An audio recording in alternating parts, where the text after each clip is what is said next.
بخاری کی اس حدیث میں آتا ہے کہ عبداللہ بن عباس کا جب یہ قول بیان کرتے ہیں حضرت سعید ابن جبیر، تو ان کو بعض تبع تابعین کہتے ہیں کہ جب ہم لوگوں سے یہ بیان کرتے ہیں نا کہ اس سے مراد خیر کثیر ہے، تو لوگ کہتے ہیں کہ نہیں، الکوثر سے مراد جنت کی ایک نہر ہے الکوثر۔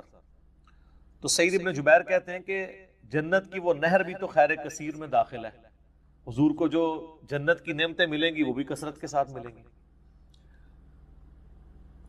تو یہ اس کی جو تفسیر ہے نا خیر کثیر والی، یہ سب سے آپٹیمل ہے۔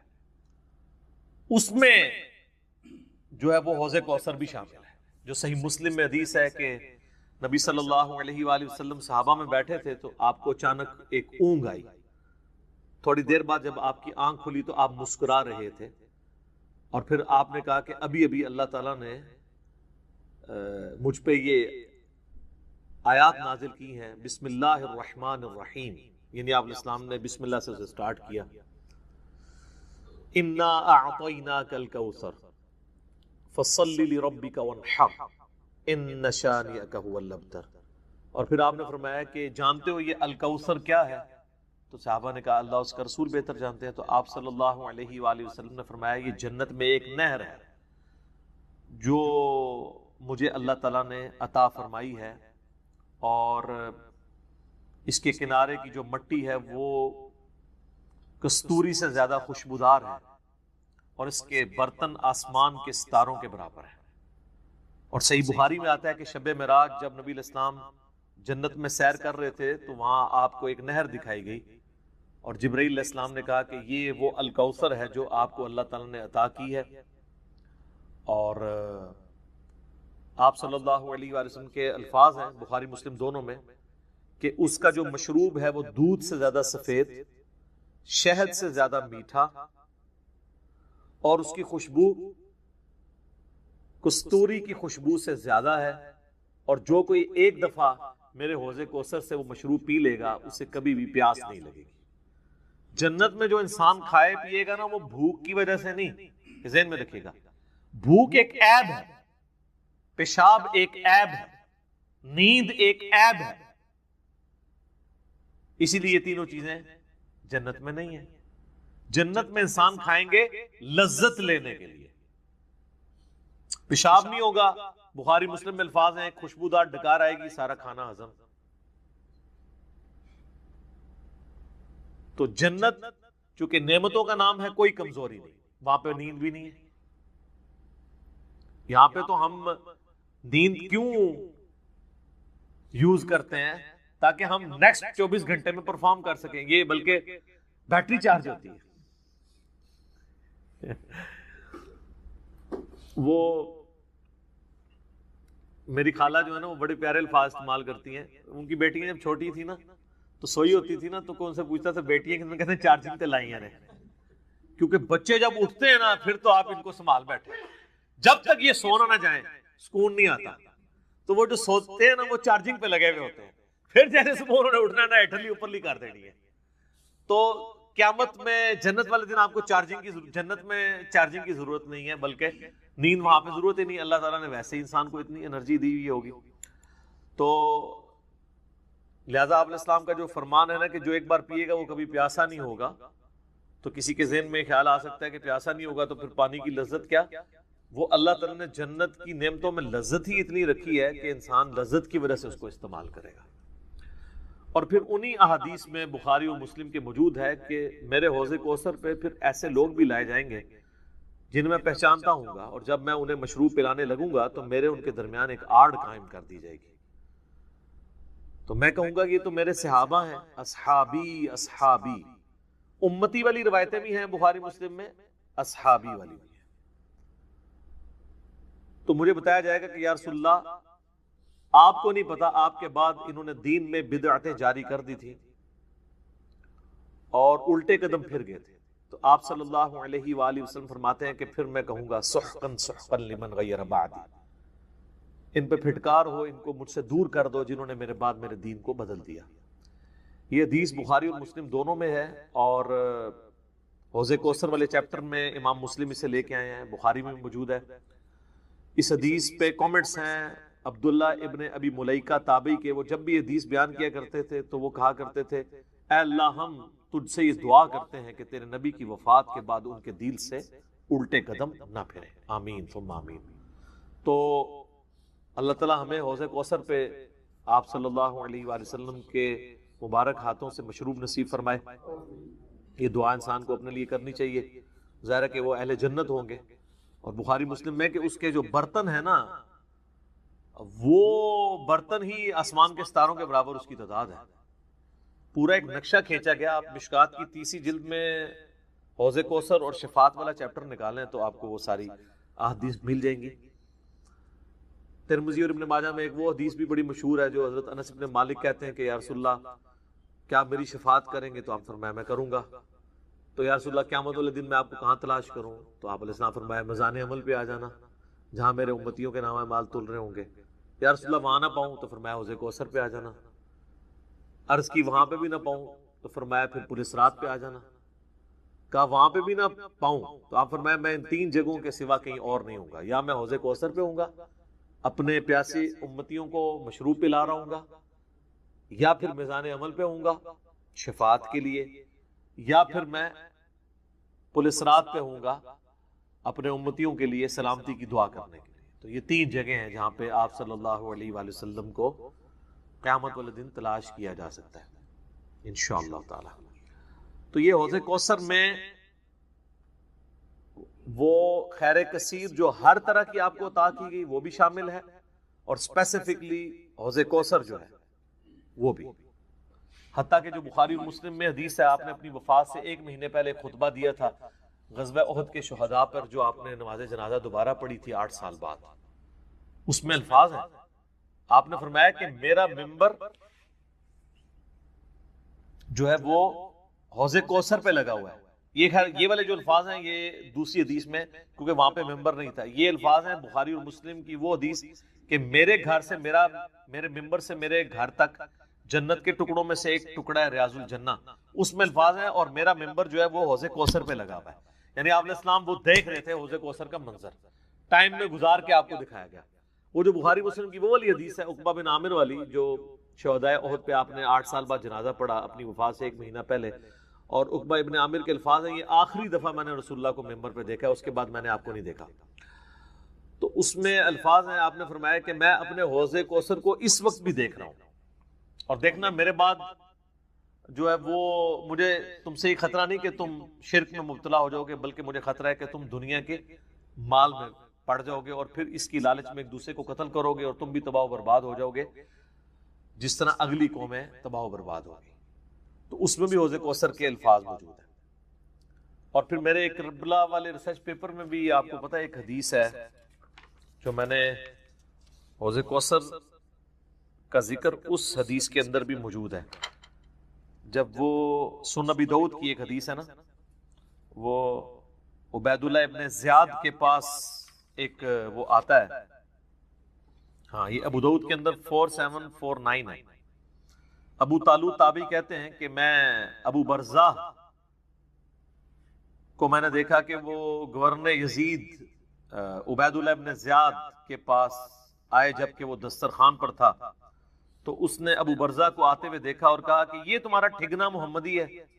استغفر اللہ، ان کا قد چھوٹا تھا تو ان کا اے گینڈا محمدی، یعنی محمدی اس نے اس لیے کہا کہ وہ حضور کا صحابی تھا۔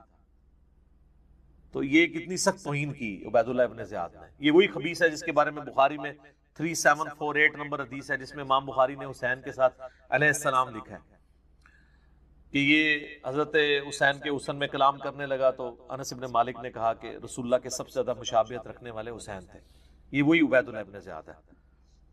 تو یہ صحابہ کے گستاخ ہیں، آل امیہ ہیں، یہ بنو امیہ کے خدمت گار۔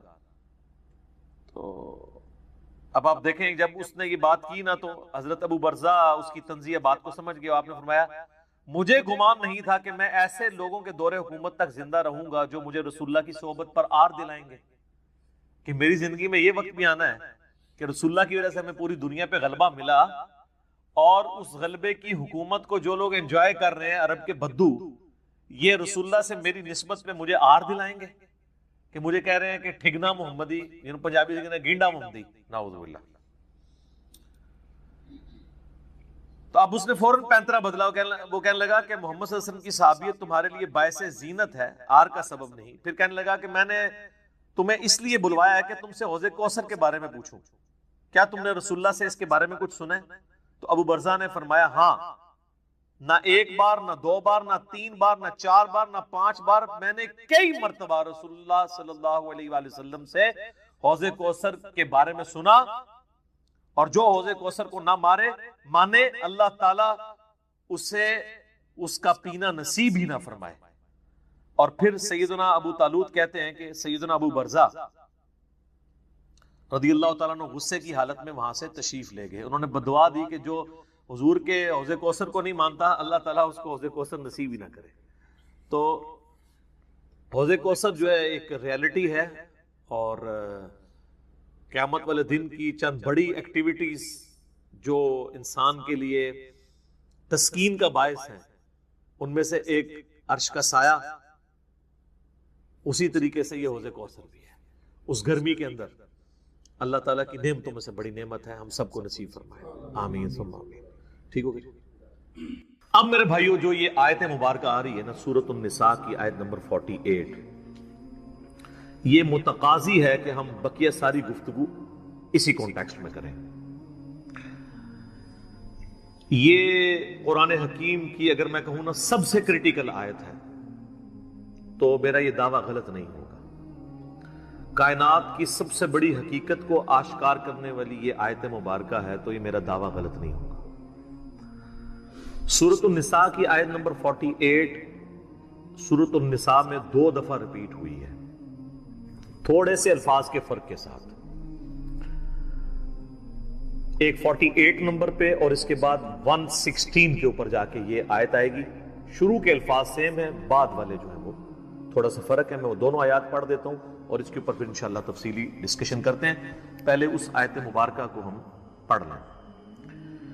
ان اللہ لا یغفر ان یشرک بہ، بے شک اللہ اس گناہ کو تو کبھی معاف نہیں کرے گا کہ کوئی شخص اس حال میں اللہ کے حضور قیامت کے دن پیش ہوا کہ وہ دنیا میں شرک کرتا ہوا. دنیا میں معاف کر دے گا اگر کسی نے معافی مان لی، یہ آخرت کی بات ہو رہی ہے. وَيَغْفِرُ مَا دُونَ ذَلِكَ لِمَن يَشَاءُ، اس کے علاوہ جتنے بھی گناہ ہیں جس کے لیے چاہے گا معاف کر دے گا. وہ بھی اوپن لائسنس نہیں ہے، جس کے لیے چاہے گا معاف کر دے گا، لیکن امید ہے کہ وہ قابل معافی ہیں.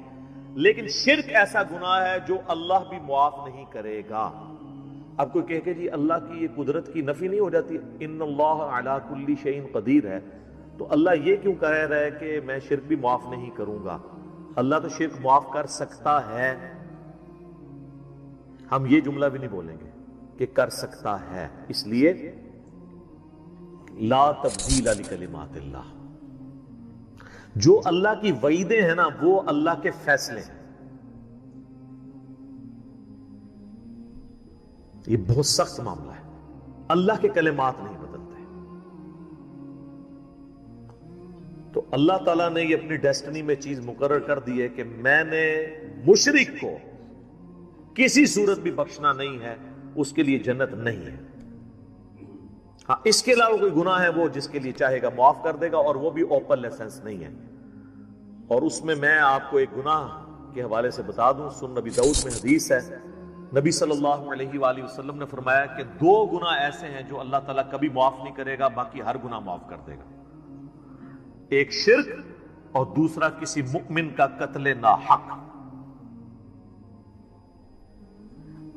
یہ جو اس میں ایک اشارہ تھا نا کہ اس کے علاوہ ہر گناہ چاہے گا، جس کے لیے چاہے گا معاف کر دے گا، تو اس کا کیا مطلب ہے؟ جس کے لیے نہیں چاہے گا نہیں معاف کرے گا. تو اس میں بھی اشارہ موجود ہے، کوئی ایسی چیز بھی ہے کہ جو اللہ تعالیٰ جس پہ گرفت کر سکتا ہے، اور وہ ہے قتل ناحق کسی مؤمن کا. تو اب مجھے بتائیں، جنہوں نے حسین ابن علی اور ان کے ساتھیوں کو ناحق قتل کیا، وہ کس امید پہ بیٹھے ہوئے ہیں؟ اور ان کو جنت کی جھوٹی خوشخبریاں سنانے والے کس امید پہ بیٹھے ہوئے ہیں؟ سوچنے والوں کے لیے یہ چیز کافی ہے. سن نبی داؤد کی حدیث. وَمَن يُشْرِكْ بِاللَّهِ، اور جس نے اللہ کے ساتھ شرک کیا، فَقَدِ افْتَرَىٰ إِثْمًا عَظِيمًا، تو اس نے بہت بڑا جھوٹ اللہ تعالیٰ کے اوپر باندھ دیا، بہت بڑا گناہ کا کام اس نے کیا جس نے شرک کیا۔ اچھا، سورہ نساء کی آیت نمبر 116 جب آئے گی نا، اس میں پہلے الفاظ تو یہی ہوں گے، ان اللہ لا یغفر ان یشرک بہ ویغفر ما دون ذلک لمن یشاء، لیکن اگلے الفاظ ہیں ومن یشرک باللہ فقد ضل ضلالا بعیدا، جو کوئی اللہ کے ساتھ شرک کرے وہ گمراہ ہوا اور گمراہی میں دور جا۔ اللہم لا تجعلنا منہم، اللہم من احییتہ منا فاحیہ علی الاسلام ومن توفیتہ منا فتوفہ علی الایمان، آمین۔ رضیت باللہ ربا وبالاسلام دینا وبمحمد نبیا صلی اللہ علیہ وآلہ وسلم، آمین۔ اب یہ میرے بھائیو ایسا ٹاپک ہے کہ میں اس پہ اگر کم از کم 2 گھنٹے بولوں نا تو تب میری تسلی ہوگی، لیکن میں نے چونکہ پچھلی قرآن کلاسز جو 344 لیکچرز میں مکمل ہوئی تھی، ان میں اس آیت کے اوپر آلموسٹ 1.25 گھنٹے کی ویڈیو ریکارڈ کروا دی تھی اسی آیت کے اوپر۔ مسئلہ نمبر 3 کے نام سے وہ اپلوڈڈ ہے یوٹیوب کے اوپر، دعا صرف اللہ ہی سے۔ آپ یوٹیوب پہ ویسے بھی لکھیں نا دعا صرف اللہ ہی سے اور علی مرزا، تو وہ ویڈیو کھل جائے گی۔ اور اس کے بعد بھی کئی ایک لیکچرز وقتاً فوقتاً میں نے ریکارڈ کروائے، وسیلے کے نام پر دھوکہ، مجھے تم سے شرک کا خطرہ نہیں، یہ اکثر آپ سنتے ہیں نا، تخت بلقیس والا واقعہ، موسیٰ اور خضر والا واقعہ علیہ السلام، ہر وہ چیز جسے دھوکہ کر کے نا قبر پرستی یا بابا پرستی یا بابوں سے مانگنا سکھاتے ہیں نا، ایک ایک چیز کے اوپر میں نے الگ سے تسلی کروائی ہے قرآن، بخاری اور مسلم کی روشنی میں، الحمدللہ۔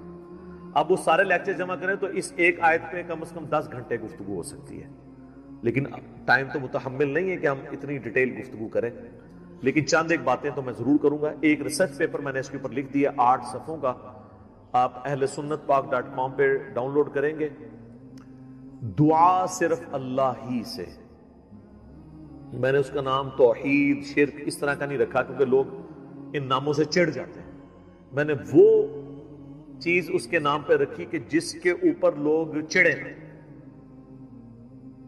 آپ کسی بھی مسلمان سے، خواہ بریلوی ہو، دیوبندی ہو، اہل حدیث ہو، اہل تشیع ہو، جا کے پوچھیں کہ دعا کس سے کی جاتی ہے تو کیا کہے گا؟ اللہ سے۔ کوئی آپ کو نکھٹو قسم کا بھی بندہ یہ نہیں کہے گا کہ دعا جو ہے وہ کسی فرشتے سے ہو سکتی ہے، کسی جن سے ہو سکتی ہے، کسی پیغمبر سے ہو سکتی ہے۔ نہیں جی نہیں، نماز تے اللہ دی پڑھی دی ہے، دعا بھی اللہ کو منگی دی ہے، لیکن حالت یہ ہوگی کہ وہ دعا اللہ سے یہ مانگ رہا ہوگا، نماز میں تو قرآن کی وہ آیت سورۃ الفاتحہ کی 4 نمبر آیت کم از کم 17 رکھتے ہیں جو فرض ہیں روزانہ کی، ان میں 17 دفعہ پڑھتا ہوگا ایاک نعبد و ایاک نستعین، اے اللہ عبادت بھی صرف کریں گے اور مدد بھی صرف تجھی سے مانگیں گے۔ یہ مدد کون سی؟ دعا والی، غائب میں کسی کو پکارنا۔ ایک تو ہے آپ سامنے بیٹھے ہیں، یہ تو قرآن میں حکم ہے وَتَعَاوَنُوا عَلَى الْبِرِّ وَالتَّقْوَى وَلَا تَعَاوَنُوا عَلَى الْإِثْمِ وَالْعُدْوَانِ، نیکی اور پرہیزگاری کے کاموں میں ایک دوسرے کی مدد کرو، برائی میں مت کرو، یہ تو قرآن میں حکم ہے۔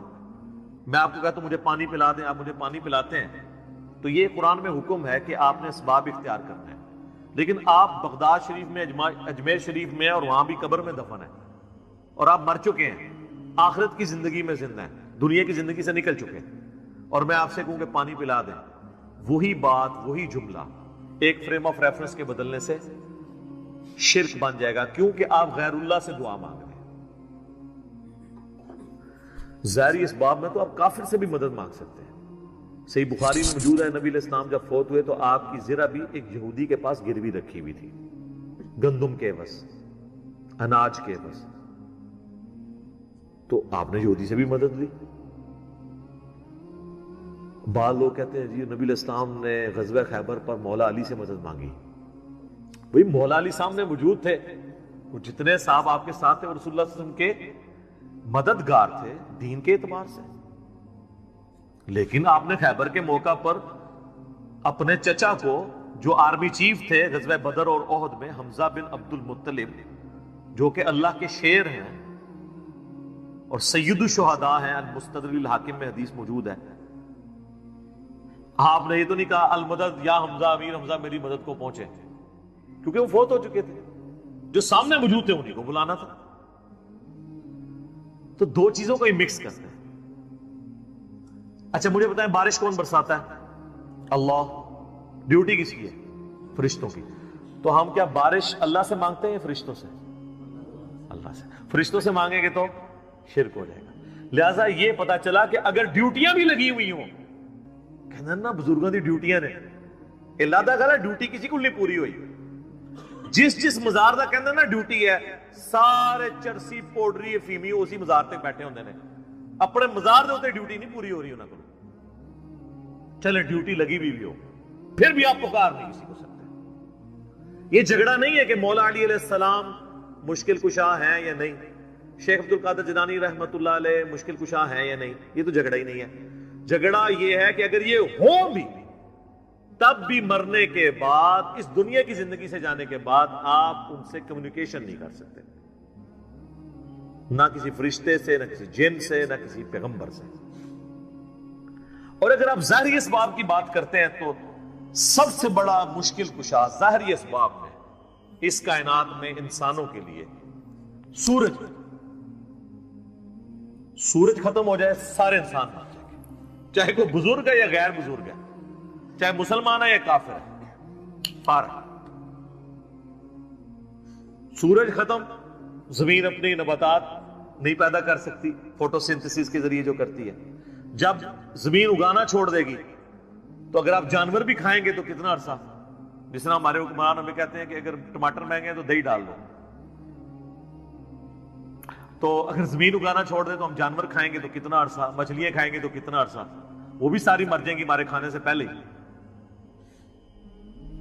دنیا پہ موسموں کا تبدیل ہونا، ہواؤں کا چلنا، ہر زندہ چیز کی خوراک یہ ایک سورج کے اوپر ڈیپینڈنٹ ہے. تو پھر سب سے بڑا مشکل کشا کون ہوا؟ سورج. آج تک کسی کافر نے بھی کہا المدد یا سورج میری مدد فرمائیے، ہمیں کبھی وہم بھی نہیں آتا. سورج کی برکت سے ہی گلیشیئرز کا پانی پگھل کے دریاؤں میں آتا ہے. زمین کے نیچے بھی دریا چلتے ہیں، زمین کے اوپر بھی، جس پانی سے ہم لوگ زندہ ہیں. اور وہ گلیشیئرز تک پانی پہنچنا بھی سورج کی وجہ سے ہے، کیونکہ سورج ویپوریٹ کرتا ہے سمندر کے پانی کو، وہ ہواؤں اور بادلوں کی شکل میں ہم پر بارش کی شکل میں اور پہاڑوں پہ برف کی شکل میں برستی ہے. ورنہ یہ کروڑوں ٹن پانی اگر سمندر سے شفٹ کرنا پڑے، اس کا نمک نکال کے گلیشیئر کے اوپر، پوری انسانیت قیامت تک بھی لگی رہی، یہ نہیں کر سکتی. جو کہتے ہیں نہیں خود بخود ہو رہا ہے، اور جو کام کرنے سے نہ ہو وہ خود بخود کیسے ہو سکتا ہے؟ جب تک آپ اس کے پیچھے ڈیوائن سورس نہ مان لیں. God is the only explanation of all the physical phenomena in this universe. خدا ہی وضاحت ہے اس کائنات میں ہونے والے ہر فزیکل فینامنا کے پیچھے، وہ ڈیوائن سورس ہے. ڈیوٹی لگائی دی. 15 ارب سال سے سورج چل رہا ہے، اس میں فیول کون ڈال رہا ہے؟ اسے کان سے پکڑ کے کون چلا رہا ہے؟ سورج کو خود بھی نہیں پتا کہ وہ کیا کر رہا ہوگا. لیکن سورج کو ہم کیا مشکل کشا مانتے ہیں؟ حالانکہ ساری مشکلیں ہماری وہی حل کر رہا ہے. ہم کہتے ہیں سبب ہے، پھر بھی نہیں پکارتے. اتنے بڑے سبب کو آپ پکار نہیں رہے تو بابے کدھر سے آ گئے؟ بابے تو خود آپ کے نذرانوں پہ چلتے ہیں. کھانا کھا لیں تو انہیں ٹوائلٹ کی ضرورت پڑ جاتی ہے. اور جو کوئی کہتا ہے نا میں سمندر، دریا یا زلزلہ روک سکتا ہوں، وہ اپنا پیشاب کو روک کے بتا دے. نہیں. وہ پچھلے دنوں ایک انڈیا کے وہ مولانا صاحب کی ویڈیو بھی اپلوڈ ہوئی تھی نا کہ شیخ عبد القادر جیلانی کی مجلس میں ایک وقت کے بہت بڑے ولی بیٹھے تھے، اس دوران انہیں پیشاب آ گیا اور شدت شدید تھی. تو روک لیتے نا، انہیں خود مان لیا کہ بزرگ نہیں پیشاب روک سکتے. وہ کہتے عبد القادر جیلانی نے اینڈ جناب چادر سٹی انہوں نے جا کے ڈگی تھے، پھر کسی میدان پہنچ گئے تھے، فارغ ہو کے واپس آئے. تو روک لیندے نا، اس میں الفاظ ہیں. وہ کہتے ہیں وہ بہت بڑے ولی اللہ تھے، پیشاب نہیں رکا. نہیں رک سکتا سر، نہ. انسان بہت کمزور ہے. کھانا نہ کھائے زندہ نہیں رہ سکتا، محتاج ہے. سورۃ المائدہ کی آیت نمبر 72 میں آیا عیسیٰ اور ان کی ماں روٹی کے محتاج تھے. اگر عیسیٰ اولو العزم پیغمبر محتاج ہیں کھانا کھانے کے اور ان کی ماں سارے بزرگوں سے بڑی بزرگ ولیہ مریم بنت عمران وہ روٹی کی محتاج ہے، تو بابوں کی کیا اوقات ہے؟ روٹی کے محتاج ہے، اور روٹی کھا لیں تو نکالنے کے محتاج، نہ نکلے تو پھر پریشانی. سب کچھ اللہ کر رہا ہے. تو میرے بھائی جب یہ اللہ کر رہا ہے، پکارنا اللہ کو ہے. ایاک نعبد و ایاک نستعین. یہ ہمارا مین جھگڑا ہے شرک کے حوالے سے. ہزاروں باتیں ایک طرف، اصل بات یہ ہے کہ اصل شرک ہوا ہے ایاک نستعین میں. عبادت کی کوئی شکل، نماز، روزہ، حج، زکات، نظر، نیاز، سب اللہ کے لیے، سب دیتے بھی اللہ کے لیے. بس اصالہ ثواب کی نیت کرتے ہیں، وہ چھوٹا مسئلہ ہے. ٹھیک ہے، میت کی طرف سے اصالہ ثواب ہو سکتا ہے، لیکن ایاک نستعین میں مسلمانوں کی اکثریت شرک کر رہی ہوتی ہے. اچھا نماز میں نہیں کرتی، نماز میں آج تک کسی نے یا علی مدد یا شیخ عبد القادر جیلانی مدد نہیں پڑھا. نماز میں کیا پڑھتے ہیں؟ ایاک نعبد و ایاک نستعین. تو سر مولا علی بھی نمازوں میں اللہ کو پکارتے تھے، نماز کے بعد بھی اللہ کو پکارتے تھے. مولا علی کا ماننے والا وہ ہوگا جو مولا علی کی طرح اللہ ہی کو پکارے، ورنہ مولا علی کا ماننے والا تو وہ نہ ہوا. تو یہ آپ دیکھیں کتنی بڑی جرت کا یہ لوگ کام کر رہے ہوتے ہیں. ہم جب سمجھاتے ہیں تو کہتے ہیں آپ گستاخی کر رہے ہیں. سر جب آپ عیسائیوں کو سمجھاتے ہیں نا کہ حضرت عیسیٰ ابن مریم اللہ کے بیٹے نہیں ہیں، تو عیسائی بھی یہی سمجھتے ہیں آپ حضرت عیسیٰ کی گستاخی کر رہے ہیں. اور قرآن میں تو بہت سخت بات آئی ہے. سورہ المائدہ کی آیت نمبر 17 میں لَقَدْ كَفَرَ الَّذِينَ قَالُوا إِنَّ اللَّهَ هُوَ الْمَسِيحُ ابْنُ مَرْيَمَ. بے شک وہ لوگ کفر کر رہے ہیں جو یہ کہہ رہے ہیں کہ عیسیٰ ابن مریم ہی اللہ ہیں. اس کے بعد کتنے سخت الفاظ ہیں. قل اے نبی تم فرماؤ فَمَن يَمْلِكُ مِنَ اللَّهِ شَيْئًا. اللہ کا کوئی کیا بگاڑ لے گا. ان اراد ان یہلک المسیح ابن مریم وامہ ومن فی الارض جمیعا. کہ اگر اللہ ارادہ کرے کہ عیسیٰ ابن مریم اور ان کی ماں کو اور ساری مخلوق کو ہلاک کر دے، اللہ کا کوئی کیا بگاڑ سکتا ہے؟ اچھا شرک کیا عیسائیوں نے، مثال دے دی عیسیٰ ابن مریم کی توحید کے لیے، لہذا بابوں کی مثال آئے گی. سر عیسیٰ سے بڑا تو کوئی بابا نہیں ہے. وجیہاً فی الدنیا والآخرہ ومن المقربین. سورہ آل عمران آیت نمبر 45. اور 5 اولو العزم پیغمبر جو سورۃ الاحزاب میں سورہ شورى میں آئے، محمد رسول اللہ، ابراہیم علیہ السلام، موسیٰ علیہ السلام، نوح علیہ السلام اور عیسیٰ علیہ السلام، ان میں سے ایک ہیں عیسیٰ ابن مریم.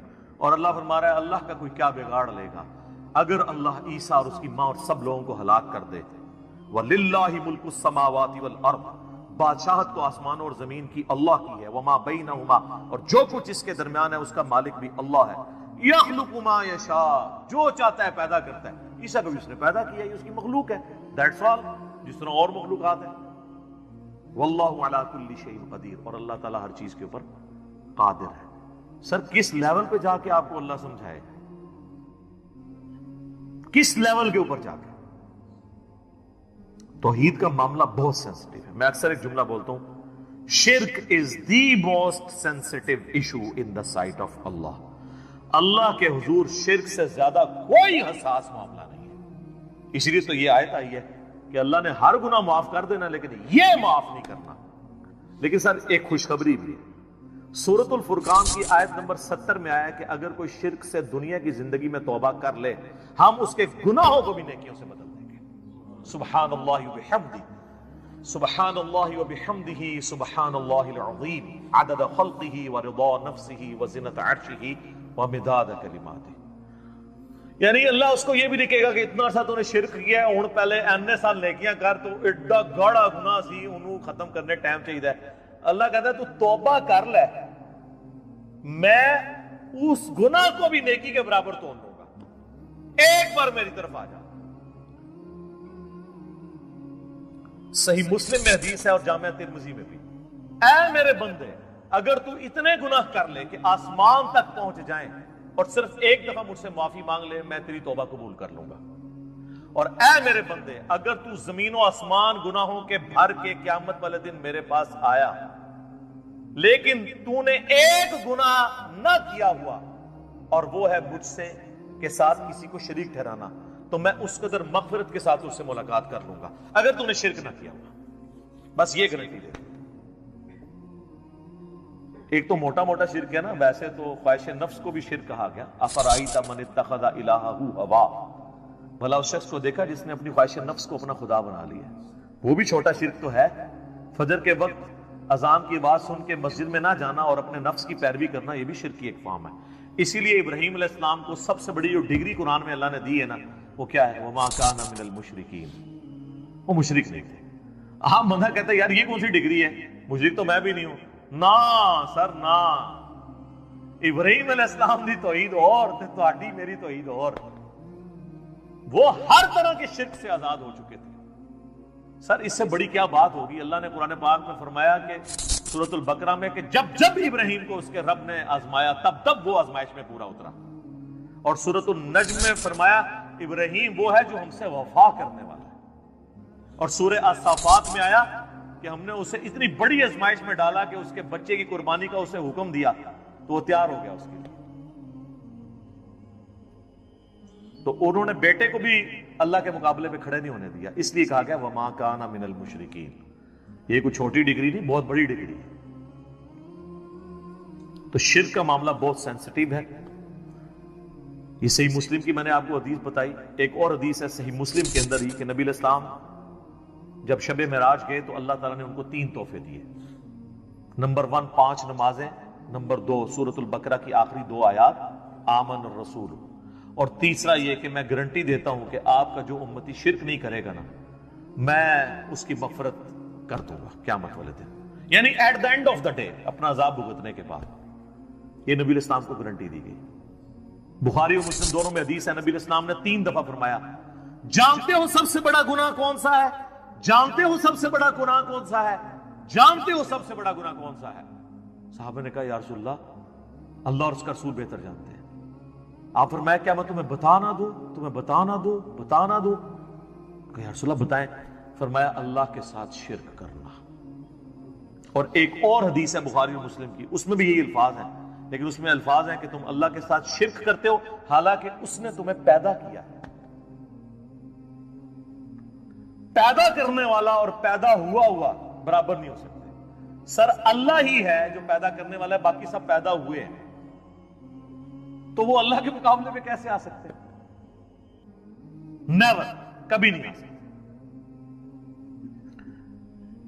صحیح بخاری اور مسلم میں ایک اور حدیث ہے, معاذ ابن جبل کہتے ہیں کہ میں نبی علیہ السلام کے پیچھے ایک دفعہ سواری پہ گدھے پہ بیٹھا تھا, آپ کے اور میرے درمیان بس ایک پالان کی لکڑی تھی, یعنی آپ علیہ السلام نے اپنے پیچھے وہ ایک چھوٹی سی لکڑی رکھی ہوئی تھی کمر کو سپورٹ دینے کے لیے. اب وہ یہ نقشہ اس لیے کھینچ رہے تھے اپنا رسول اللہ سے قرب بتانے کے لیے کہ میری خوش نصیبی ہے کہ حضور گدھے پہ بیٹھے ہیں آگے اور میرے اور نبی علیہ السلام کے درمیان صرف ایک لکڑی کی وہ پالان کی ڈنڈی ہے لکڑی کی. سر آپ ذرا خوش نصیبی کا لیول دیکھیں. اور نبی علیہ السلام سواری پہ مجھ سے ارشاد فرماتے ہیں معاذ, تو کہتے ہیں میں نے کہا یا رسول اللہ حاضر ہوں, حکم کیجئے. پھر حضور نے دوسری دفعہ کہا اے معاذ, پھر انہوں نے کہا یا رسول اللہ میں حاضر ہوں. تیسری دفعہ بھی اس طرح کہا. پھر حضور نے, یعنی یہ اس لیے آپ کرتے تھے کہ کسی کو اٹینٹیو کریں کہ میں آپ کو بہت بڑی بات کرنے لگا. تو میں معاذ جانتے ہو کہ اللہ کا اپنے بندوں پہ کیا حق ہے؟ کہ رسول اللہ اور اس کا رسول بہتر جانتے ہیں. فرمایا کہ اللہ کا اپنے بندوں پہ یہ حق ہے کہ وہ صرف اسی کی عبادت کریں اور اس کے ساتھ کسی کو شریک نہ ٹھہرائیں. تو پھر نبی علیہ السلام خاموش ہو گئے, سواری تھوڑی آگے گئی. پھر آپ نے کہا معاذ کہ یا رسول اللہ حاضر, لبیک یا رسول اللہ, یہ الفاظ ہیں یا رسول اللہ حاضر ہوں. پھر کہا معاذ لبیک یا رسول اللہ, 3 دفعہ. پھر جانتے ہو جو بندہ یہ کر لے کہ وہ شرک نہ کرے اور اللہ کی ہی عبادت کرے, اس بندے کا اپنے رب پہ کیا حق ہے؟ ہائے ہائے ہائے, بندے کا کیا حق ہو سکتا ہے, بندے کی کیا اوقات ہے؟ لیکن اللہ نے انسان کو یہ عزت دی ہے کہ جو شرک نہیں کرتا اور صرف اس کی بات کرتا ہے وہ پھر اللہ پہ حق رکھتا ہے. کہ ایسے بندے کو اللہ عذاب نہ دے اور قیامت والے دن بخش دے. یہ ہے اس بندے کا حق اپنے رب کے اوپر. اللہم اجعلنا منہم آمین. اللہم انا نسألک جنت الفردوس مع النبیین والصدیقین والشہداء والصالحین آمین. یہ اس بندے کا حق ہو جائے. سنن ابن ماجہ میں اور مسند احمد میں حدیث ہے, معاذ ابن جبل کہتے ہیں, یہی معاذ اور ابو درداء اصحاب صفہ میں سے, وہ کہتے ہیں میرے خلیل نے, میرے جگری یار نے رسول اللہ کے لیے وہی لفظ استعمال. سورۃ الملک نبی صلی اللہ علیہ وآلہ وسلم کی چند لاڈلی صورتوں میں سے, پسندیدہ صورتوں میں سے ایک صورت ہے. اس حوالے سے ایک بڑی زبردست حدیث ہے, صحیح سند کے ساتھ, جامعہ ترمذی میں موجود ہے, سنن نبی داؤد کے اندر موجود ہے, کہ اللہ کے محبوب صلی اللہ علیہ وآلہ وسلم نے فرمایا کہ قرآن حکیم میں 30 آیات پر مشتمل ایک صورت ایسی ہے جس نے اپنے پڑھنے والے کی شفاعت کی حتیٰ کہ اسے جنت میں داخل کروا دیا, اور وہ صورت ہے تبارک الذی بیدہ الملک. یعنی یہ سورۃ الملک پارہ نمبر 29 اور سورت نمبر ہے 67. اسی کانٹیکسٹ میں جامعہ ترمذی میں اور روایتیں بھی موجود ہیں, لیکن وہ اتنی صحت کے درجے پہ نہیں ہیں جو مرفوع روایتیں ہیں. البتہ اس کو سپورٹیو چند یعنی موقوفاً روایتیں موجود ہیں. مثال کے طور پر جامعہ ترمذی میں ایک حدیث موجود ہے کہ نبی علیہ السلام نے فرمایا کہ سورۃ الملک منجیہ ہے, یہ نجات دینے والی ہے, عذاب قبر سے یہ مانع ہے. یہ تمام باتیں اصول محدثین پہ وہ روایت کمزور ہے, لیکن اس کو سپورٹیو ایک موقوفاً روایت المعجم الکبیر طبرانی میں موجود ہے. عبداللہ ابن مسعود رضی اللہ تعالیٰ عنہ کہتے ہیں, یہ بالکل صحیح سند کے ساتھ ہے, کہ جو سورۃ الملک ہے یہ نجات دینے والی ہے اللہ کے اذن سے, منجیہ ہے, یہ مانع ہے, عذاب قبر سے روکنے والی ہے. اس سورت کے پڑھنے والے کو جب قبر میں دفنایا جائے گا تو وہ سرحانے کی طرف سے آ کے عذاب قبر کے اگینسٹ اللہ تعالیٰ کے حضور سفارش کرے گی یہ صورت, حتیٰ کہ اسے اللہ تعالیٰ بخش دے گا. تو اور پھر ساتھ عبداللہ ابن مسعود نے فرمایا کہ رات کو سونے سے پہلے اس صورت کو پڑھ لیا کرو. ایک کمزور روایت جامعہ ترمذی میں بھی ہے کہ سیدنا یعنی نبی صلی اللہ علیہ وآلہ وسلم کے حوالے سے ہی بیان کیا گیا کہ آپ علیہ السلام بھی رات کو سونے سے پہلے یہ صورت پڑھتے تھے, تو اس کو سپورٹیو یہ روایت بھی ہو جاتی ہے. اس طرح ایک اور ہے سیدنا خالد بن معدان کے بارے میں, سنن طبرانی کے اندر ایک تابعی ہیں, 103 ہجری میں فوت ہوئے. ان کے بارے میں آتا ہے کہ وہ اس وقت تک نہیں سوتے تھے جب تک کہ سورہ السجدہ اور سورہ ملک کی تلاوت کر نہ لیں رات کو, اور وہ کہتے تھے کہ یہ دو صورتیں اللہ کے عذاب سے نجات دینے والی صورتیں ہیں, حتیٰ کہ یہ اللہ تعالیٰ کے ساتھ جھگڑا کریں گی اس کی شان کے لائق, جس طرح ہے کہ یا اللہ یہ بندہ ہمیں پڑھا کرتا تھا, یا تو اس شخص کو چھوڑ دے یا ہمیں اپنی کتاب سے نکال دے, تو اللہ تعالیٰ ان کی شفاعت قبول فرما لے گا. یہ تو یعنی مطلقاً بھی روایتیں موجود ہیں. مسند احمد میں حدیث موجود ہے کہ نبی علیہ السلام نے فرمایا کہ روزہ اور قرآن قیامت والے دن شفاعت کریں گے, اور جس کے حق میں شفاعت کریں گے اللہ تعالیٰ شفاعت قبول فرما لے گا. تو یہ صورت یعنی کوشش کیا کریں کہ رات کو سونے سے پہلے پڑھ لیں, سنت ہے, یعنی تابعین سے صحابہ سے ثابت ہے. اور رات کی ڈیفینیشن اسلام کے اندر ہے غروب آفتاب کے بعد رات شروع ہو جاتی ہے, اور فجر کا وقت داخل ہونے سے پہلے پہلے یہ پوری کی پوری رات ہے. آپ کسی بھی وقت میں سے پڑھ سکتے ہیں, مغرب کے بعد بھی پڑھ سکتے ہیں, عشاء کے بعد بھی پڑھ سکتے ہیں.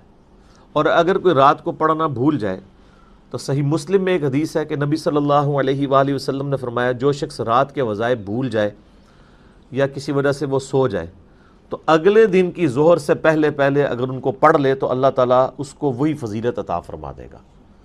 یعنی کتنا بڑا مارجن ہے.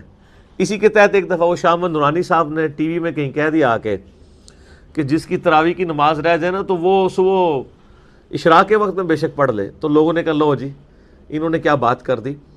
تو ان کی بات بالکل ٹھیک تھی کہ اگر کوئی رات کو سویا رہ گیا تو نفلی عبادت ہے, تو اشراق کے وقت میں بھی ایون نبی علیہ السلام کبھی بعض کا تہجد کی نماز رہ جاتی تھی تو بخاری مسلم میں آتا ہے کہ آپ علیہ السلام پھر اشراق کے وقت میں اتنے نوافل اور پڑھ لیا کرتے تھے.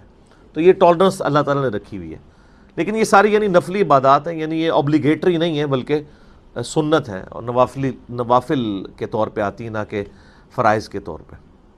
اللہ کی یاد، لا الہ الا انت سبحانک انی کنت من الظالمین، سورۃ الانبیاء میں آیا، اور اللہ تعالیٰ نے فرمایا سورہ الصفات میں کہ اگر یونس اس دعا کے ساتھ ہمیں یاد نہ کرتا، ہائے ہائے، تو پھر اسی دن مچھلی کے پیٹ سے نکالا جاتا جس دن کے مردے نکالے جائیں گے، یعنی قیامت تک، یعنی وہ مچھلی یونس کی قبر بن جاتی اگر وہ یہ دعا نہ کرتا۔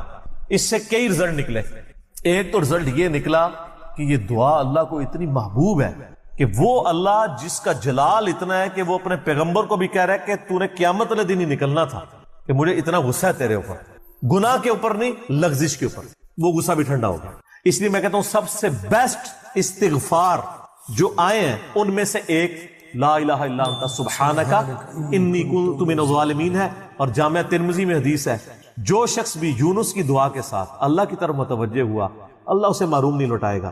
یہ اسماء اعظم میں سے ہے، اور قرآن میں بھی ہے کذالک ننجی المؤمنین، مومنین کو بھی ہم نجات دیں گے جو یہ یونس کی طرح دعا مانگے گا۔ یہ تو قرآن میں بھی ذکر ہے۔ اچھا اس کی دیکھیں ترجمہ کتنا پیارا ہے، لا الہ الا انت، کوئی معبود نہیں سوائے تیرے، سبحانک، اللہ تو غلطیوں سے پاک ہے، انی کنت من الظالمین، میں تو انسان ہوں، غلطیاں کروں گا۔ یار اس سے بہتر انداز ہو سکتا ہے کہ یا اللہ تو غلطی اس لیے نہیں کرتا کہ تو پاک ہے، تو پاک تو صرف تو ہے، مخلوق تو اس لیول پہ پاک ہو نہیں سکتی، اس لیے ورنہ تو ہم مخلوق کو بھی سبحان پیغمبروں کے ساتھ بھی لگا رہے ہوتے۔ انسان جتنا بھی پرفیکٹ ہو پاک نہیں ہو سکتا۔ انبیاء کو اللہ نے گناہوں سے پاک کیا ہے، لغزشیں ان سے بھی ہوئی ہیں، حضرت آدم علیہ السلام سے لغزش ہوئی ہے، نوح علیہ السلام نے کافر بیٹے کے لیے دعا کی ہے، موسیٰ علیہ السلام سے بندہ مر گیا، نبی علیہ السلام کی 4 لغزشیں قرآن میں ذکر ہوئی ہیں، غزوہ احد پہ بددعا نکل گئی تھی زبان سے، تو وہ سورہ آل عمران میں آیا کہ آپ کو کوئی اختیار نہیں ہے، آپ نے بددعا دی ہے، اللہ چاہے تو ان کو ہدایت دے، اور پھر اسی خالد ابن ولید کو ہدایت بھی مل گئی، اور اسی مبارک زبان سے جس سے بددعا ملی تھی سیف اللہ کا لقب بھی مل گیا۔ ٹھیک ہے، یہ سر اللہ کے اختیار ہے، پرفیکٹ صرف گاڈ ہے، اس کی کوئی مخلوق بھی پرفیکشن میں اس لیول پہ نہیں جا سکتی۔ مخلوق کی یہ اللہ کا نقص نہیں ہے بلکہ مخلوق کا نقص ہے کہ جو مخلوق ہوگا نا وہ پرفیکٹ نہیں ہو سکتا، جیسے خالق ہمیشہ سے ہے، مخلوق ہمیشہ سے ہو ہی نہیں سکتی۔ وہ کہتے ہیں نا، اکثر لوگ سوال کرتے ہیں کہ اللہ تعالیٰ اپنے ساتھ کا ایک اور خدا پیدا کر سکتا ہے، ہم کہتے ہیں یہ محال ہے، اس لیے کہ جو پیدا ہوگا وہ خدا ہوگا ہی نہیں، جو پیدا ہو گیا تو خدا کون ہے؟ لم یلد ولم یولد، ٹھیک ہو گیا۔ تو ذکر بھی کریں سر، اللہ کو یاد کریں، جھوم جھوم کے ہر جگہ ذکر کریں، کوئی پروٹوکول نہیں، نہ وضو نہ غسل، ذکر کے لیے کوئی پروٹوکول نہیں ہے، جب مرضی ذکر کریں، اللہ کو یاد کریں، اور اس کے لیے کپڑے پہننا ہونا بھی ضروری نہیں ہے۔ اکثر لوگ یہ سمجھتے ہیں کپڑے پہننا ضروری ہے، نہ کوئی ضروری نہیں ہے۔ بعض اوقات بندہ وضو کے لیے اندر چلا جاتا ہے غسل کے لیے، یا غسل کرتے ہوئے تو لوگ بسم اللہ نہیں پڑھتے ہیں، کپڑے پہن کے پھر بسم اللہ پڑھتے ہیں۔ سر اللہ اور بندے کا کون سا پردہ ہے؟ ٹھیک ہے، آپ کر سکتے ہیں ذکر۔ اگلا سوال ہے، میں نے اپنی زندگی میں بہت شرک کیا ہے لیکن الحمدللہ اب توبہ کر چکا ہوں، لیکن اس کے باوجود یہی فکر دامن گیر رہتی ہے کہ شرک تو ناقابل معافی گناہ ہے، معلوم نہیں کہ میری توبہ قبول ہوگی بھی یا نہیں، مجھے بتائیں میں کیا کروں۔ آپ سب سے پہلے تو اس طرح کے خیالات سے توبہ کریں جو آپ کر رہے ہیں، ٹھیک ہے۔ اس کی وجہ یہ ہے کہ سورہ التوبہ کی آیت نمبر 70 میں اللہ تعالیٰ نے فرمایا کہ جو شخص توبہ کر لے سچے دل کے ساتھ، اور اس سے پہلے بڑے بڑے گناہوں کا ذکر ہوا ہے، ان میں سے ایک شرک بھی، بلکہ اب یہ کریٹیکل سوال ہے تو میں یہ آیت پڑھ کے بھی بتا دیتا ہوں۔ پارہ نمبر 19 کے اندر جا کے سورہ الفرقان کی آیت نمبر ہے یہ 70۔ اعوذ باللہ من الشیطان الرجیم، بسم اللہ الرحمن الرحیم۔ ہاں جی، یہ آ گیا، والذین لا يدعون مع اللہ الہا آخر، یعنی اللہ تعالیٰ اہل ایمان کی نشانی بتا رہا ہے کہ وہ ایسے لوگ ہیں کہ وہ اللہ کے ساتھ کسی اور کو الہ کے طور پر نہیں پکارتے، ولا يقتلون النفس التي حرم اللہ الا بالحق، اور کسی جان کو ناحق قتل نہیں کرتے۔ ہاں بفتوی شریعت والا معاملہ علیحدہ ہے، یعنی قتل کے بدلے قتل، وہ بھی گورنمنٹ کا جوڈیشری کا کام ہے، آپ نے خود نہیں کرنا۔ ولا یزنون، نہ زنا کرتے ہیں۔ ومن یفعل ذلک یلقى اثاما، جو کوئی یہ 3 گناہ کرے گا ان قریب ان کا عذاب چکھ لے گا۔ کون سے 3 بڑے گناہ گنوائے گئے ہیں؟ نمبر 1 اللہ کے ساتھ شرک، نمبر 2 قتل ناحق، اور نمبر 3 زنا۔ حتیٰ کہ بخاری مسلم میں ایک حدیث ہے کہ نبی علیہ السلام سے جب بڑے بڑے گناہوں کے بارے میں پوچھا گیا نا تو آپ نے یہی 3 گناہ گنوائے، اور پھر آپ نے کہا قرآن پڑھ کے دیکھو، یعنی نبی علیہ السلام بھی اپنی بات کی دلیل میں قرآن پیش کرتے ہیں، ماشاء اللہ تعالی۔ والذین لا يدعون مع اللہ الہا آخر ولا يقتلون النفس التي حرم اللہ الا بالحق ولا يزنون ومن يفعل ذلك يلقى اثاما يضاعف له العذاب يوم القیامة ويخلد فيه مہانا. جو یہ 3 گناہ کرے گا اس کے لیے عذاب دگنا کر دیا جائے گا قیامت میں، اور وہ ذلیل و خوار کر کے آگ میں یعنی جھونکا جائے گا. الا من تاب، ہاں اگر کوئی ان گناہوں سے توبہ کر لے. کون سے؟ نمبر 1 شرک، نمبر 2 قتل نہ حق، اور نمبر 3 زنا. وآمن وعمل عملا صالحا، اور ایمان لے آئے، یعنی ایمان تو پہلے بھی ہوگا نہیں، صحیح والا ایمان، اور نیک عمل کرے. فَأُولَئِكَ يُبَدِّلُ اللَّهُ سَيِّئَاتِهِمْ حَسَنَات، تو پھر ایسے شخص کے گناہوں کو بھی اللہ تعالیٰ نیکیوں سے بدل دے گا. صرف معافی نہیں سر، جتنے بڑے بڑے گناہ تھے اسی لیول کی بڑی بڑی نیکیاں. وَكَانَ اللَّهُ غَفُورًا رَحِيمًا، اور اللہ تعالیٰ تو بخشنے والا مہربان ہے. وَمَن تَابَ وَعَمِلَ صَالِحًا، جو کوئی توبہ کرے اور نیک اعمال کرے، فَإِنَّهُ يَتُوبُ إِلَى اللَّهِ مَتَابًا، تو اللہ تعالیٰ کہتا ہے کہ میرے ذمہ اس کی توبہ کو قبول کرنا. یعنی اللہ تعالیٰ نے اپنے اوپر خود سے واجب کیا، حالانکہ اللہ تعالیٰ کسی چیز کا پابند نہیں ہے کہ جو میری طرف رجوع لائے گا میں اسے ضرور معاف کروں. تو اگر کسی شخص کو اس طرح کا وہم آتا ہے نا، اور یہ وہم اس لیے بھی آ رہا ہوتا ہے، بعض اوقات لوگ یعنی اس کا ترجمہ کرتے ہوئے بالکل لفظی ترجمہ کر رہے ہوتے ہیں. قرآن حکیم کی آیات چونکہ پورے کانٹیکسٹ کے ساتھ ہوتی ہیں، بیک گراؤنڈ میں آیات نازل ہوئی ہوتی ہیں، لہٰذا میں جب بھی ان آیات کا ترجمہ کرتا ہوں نا، جب اسپیسیفکلی شرک کو ایڈریس کر رہا ہوتا ہوں، میرا لیکچر نمبر ہے مسئلہ نمبر 3 دعا صرف اللہ ہی سے، اور سچ پیپر بھی ہے اس کے اوپر، تو ہم یہ ترجمہ جو ہے نا، یہ آیت ان اللہ لا یغفر ان یشرک بہ، بے شک اللہ اس گناہ کو کبھی معاف نہیں کرے گا کہ کوئی شخص اللہ کے حضور قیامت والے دن اس حال میں پیش ہوا کہ اس نے دنیا میں شرک کیا ہوا، یعنی بغیر توبہ کے وہ مرا. وَيَغْفِرُ مَا دُونَ ذَلِكَ لِمَن یشاء، اور شرک کے علاوہ ہر گناہ معاف کر دے گا، وہ بھی اوپن لائسنس نہیں، جس کے لیے چاہے گا. یعنی جو شخص شرک سے توبہ کیے بغیر گیا نا، اس کی تو توبہ ہے ہی نہیں قیامت. ہاں دنیا میں کر گیا وہ معاملہ علیحدہ ہے، قیامت میں اللہ سے اس حال میں ملا کہ اس نے دنیا میں شرک کیا ہوا اور توبہ نہیں کی، تو اللہ تعالیٰ اس کا گناہ معاف نہیں کرے. وَمَن يُشْرِكْ بِاللَّهِ فَقَدْ ضَلَّ ضَلَالًا بَعِيدًا، جو کوئی شرک کرتا ہے وہ گمراہی میں دور جا پڑا. وَلِعَوْذُ بِاللَّهِ تَعَالَى.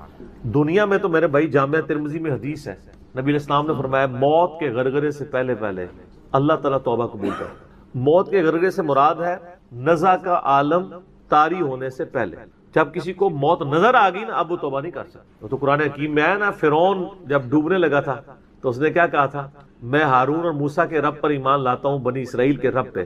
تو اللہ تعالیٰ نے کیا فرمایا تھا، الآن، اب لایا ایمان. حالانکہ ایمان تو لے آیا تھا، وہ غرغرہ تو وہ لے ہی رہا تھا نا، غوطہ تو کھا رہا تھا نا. تو موت کے غرغرے سے مراد ہے نزع کا عالم طاری ہونے سے پہلے.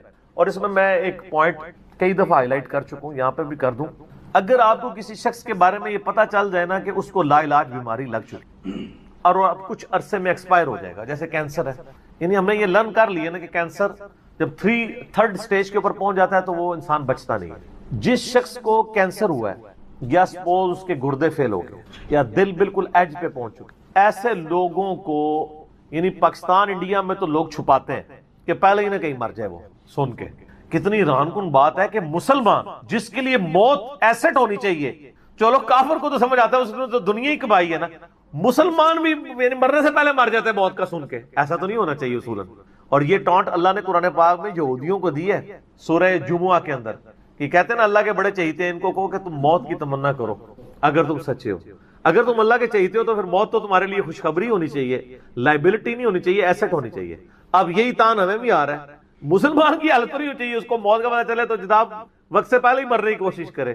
تو لیکن آپ یورپ امریکہ میں اگر کسی کو بیماری ہو نا، اس کو بتا دیا جاتا ہے کہ سر پلان کر لیں 6 مہینے ہیں، اور 6 مہینے بھی ان کے پلان ہے، وہ 6 سال بھی ہو سکتے ہیں، 6 گھنٹے بھی ہو سکتے ہیں، وہ تو اللہ کی مرضی ہے، وہ ایک ایسٹیمیٹ بتاتے ہیں. یہاں پہ لوگ چھپا لیتے ہیں.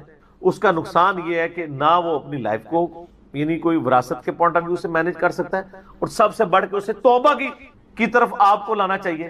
میں تو کہتا ہوں کسی کو کینسر ہو گیا ہے، ابھی اس میں موت کا غرغرہ نہیں آیا، کوئی کینسر ہوا ہے نا، پتہ نہیں کب مرنا ہے، ٹھیک ہے نا، نزع کا عالم بھی نہیں ہے، اس کو سب سے پہلے بتائیں کہ بھائی تمہیں لا علاج بیماری ہے، تمہاری ڈیتھ کسی بھی وقت ہو سکتی ہے، اللہ کی طرف رجوع لاؤ. سر اس نے پوری زندگی بھی عیاشی کی تھی نا، وہ اپنی آخرت مینج کر سکتا ہے، وہ تو خیر کر سکتا ہے، ہمیں بھی اپنی آخرت مینج کرنی چاہیے روزانہ، مرنے سے پہلے توبہ کرنی چاہیے۔ روزانہ ہم مرتے ہیں نا، صحیح بخاری میں حدیث ہے نا، نبی علیہ السلام رات کو سوتے ہوئے کیا دعا مانگتے تھے؟ اللہم باسمک اموت و احیا، میں تیرے نام پر مرتا اور جیتا ہوں، یعنی سوتا اور جاگتا ہوں، کیونکہ صحیح بخاری میں حدیث ہے موت جو ہے وہ نیند کی بہن ہے۔ اور جب آپ صبح اٹھتے ہیں تو وہ بھی صحیح بخاری میں دعا ہے، الحمدللہ الذی احیانا بعد ما اماتنا والیہ النشور، تمام تعریفیں اس اللہ کے لیے ہیں جس نے مجھے مرنے کے بعد زندہ کیا، یعنی موت کے بعد زندہ، اور میں نے پلٹ کے اس کی طرف جانا ہے۔ تو رات کو سونے سے پہلے توبہ کریں، اور سب سے بیسٹ توبہ تو وہ بخاری مسلم میں حدیث ہے، جس نے رات میں سورۃ البقرہ کی آخری 2 آیات پڑھ لی اسے ہر چیز سے کفایت کر جائیں گی۔ آمن الرسول بما انزل الیہ من ربہ والمؤمنون کل آمن باللہ وملائکتہ وکتبہ ورسلہ لا نفرق بین احد من رسلہ وقالوا سمعنا واطعنا غفرانک ربنا والیک المصیر لا یکلف اللہ نفسا الا وسعها آنورڈ۔ اس میں تجدید ایمان بھی ہے، اللہ پر ایمان، کتابوں پر، فرشتوں پر، اس کے بعد دعائیں ہیں، ربنا لا تؤاخذنا ان نسینا واخطانا، اس کے اندر توبہ شامل ہے۔ سب سے بیسٹ تجدید ایمان جو ہے سورہ بقرہ کی آخری 2 آیات ہیں، اور یہ ہمارے وظیفے میں ہم نے بلو کارڈ کے اوپر بھی لکھا ہے کہ نبی علیہ السلام نے فرمایا، اور یہ حدیث بخاری مسلم دونوں میں، جو شخص رات کو سونے سے پہلے سورۃ البقرہ کی آخری 2 آیات پڑھ لے، اس میں جو کچھ اللہ سے مانگا ہے وہ اس کو دے دیا جائے گا، یہ بھی الفاظ ہے۔ تو اس میں کیا کچھ مانگا ہوا ہے؟ تو تجدید ایمان۔ پھر صحیح بخاری میں حدیث ہے کہ نبی علیہ السلام فرمایا جو صبح یقین کے ساتھ 1 دفعہ پڑھ لے سید الاستغفار، اور شام سے پہلے اگر مر گیا سیدھا جنت میں جائے گا، اور اگر شام کو پڑھ لیا پورے یقین کے ساتھ، یقین سے مراد ہے کہ باقی توبہ کا اس کا ارادہ ہوا، صبح سے پہلے مر گیا سیدھا جنت۔ اللہم انت ربی لا الہ الا انت خلقتنی وانا عبدک وانا علی عہدک ووعدک ما استطعت اعوذ بک من شر ما صنعت ابوء لک بنعمتک علی وابوء بذنبی فاغفر لی فانہ لا یغفر الذنوب الا انت۔ یہ سید الاستغفار ہے۔ تو یہ وہ ہے توبہ جو روزانہ کرنی چاہیے، نزا سے پہلے یعنی صبح بھی پڑھے شام کو پڑھے۔ بلکہ مسند البزار میں صحیح سند کے ساتھ ہے کہ نبی صلی اللہ علیہ وآلہ وسلم ہر فرض نماز کے بعد بھی سید الاستغفار پڑھتے ہیں، ہر فرض نماز کے بعد۔ ایک تو ہم پڑھتے ہیں نا اللہ اکبر استغفر اللہ استغفر اللہ استغفر اللہ اللہم انت السلام منک السلام تبارکت یا ذا الجلال والاکرام، اس کے بعد آپ سید الاستغفار آیت الکرسی بھی پڑھیں، آیت الکرسی کے بارے میں بھی آیا ہے سنن نسائی الکبریٰ کے اندر صحیح سند کے ساتھ، ہم نے گرین کارڈ میں ڈالا ہے کہ جو شخص آیت الکرسی فرض نماز کے فوراً بعد پڑھے گا مرتے ہی جنت میں جائے گا۔ لیکن نماز پڑھے گا، خالی آیت الکرسی نہیں، نماز کے فوراً بعد، تو نماز بھی اس کو پڑھنی چاہیے۔ تو اس طرح یعنی تجدید ایمان والا یہ معاملہ بھی کرنا چاہیے، اور یہ وہمی نہیں بننا چاہیے کہ اللہ تعالیٰ معاف نہیں کرے گا۔ صحیح بخاری اور مسلم دونوں میں حدیث ہے کہ میں اپنے بندے کے گمان کے قریب ہوں، جو بندہ میرے لیے گمان کرتا ہے میں ویسا ہوں اس کے۔ جو شخص یہ کہتا ہے اللہ مجھے معاف نہیں کرے گا تو اس کو واقعی اللہ معاف نہیں، اور جو کہے گا کہ اللہ تعالیٰ مجھے معاف کر دے گا اسے اللہ معاف کر۔ تو انشاءاللہ تعالیٰ یہ کبھی ایسا نہیں کرنا چاہیے اللہ تعالیٰ سے نا امیدی والا معاملہ۔